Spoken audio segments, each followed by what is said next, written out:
घ्या. आणि नक्कीच एक असं पीक लावलंय असं समजा तुमच्या शेतामध्ये, की भुईमुगाचं पीक किती महिन्याचं आहे? किती महिन्याचं आहे?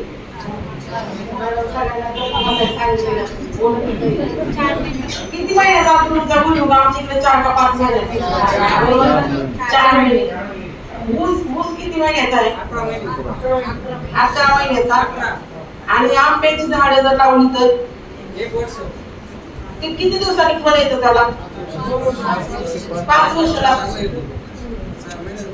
हायब्रिड नको सर, गावरान.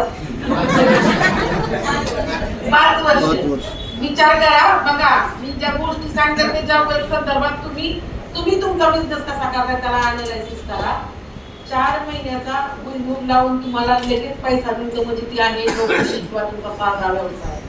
11 महिन्याचं तुमचं काय शासकीय नोकरी असेल, 11 महिन्याचं पीक म्हणजे ऊस. आणि 5 वर्षाचा आंब्याची जी पीक झाडे त्याला सगळं 5 वर्षांनी येतात. पण ते किती लोक खातात? 3 पिढ्या खातात ना.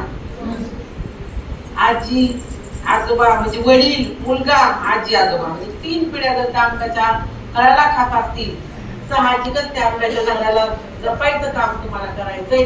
म्हणजे तुमच्या डिस्ट्रीब्युटरला तुम्हाला जपायचे, तुम्हाला जपायचे स्वतःला किती वर्ष. कारण तुम्हाला काय खायचे?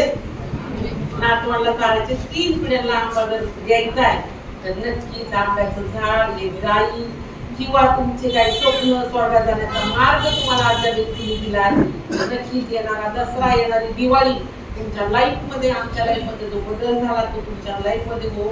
तुमच्याही घरात घरगाडी हो आणि त्याच्यानंतर तुमचे स्वप्न कंप्लीट हो. तुम्ही विमान प्रवास करू यासाठी मी सर्वेक्षण करते, सदिच्छा व्यक्त करते.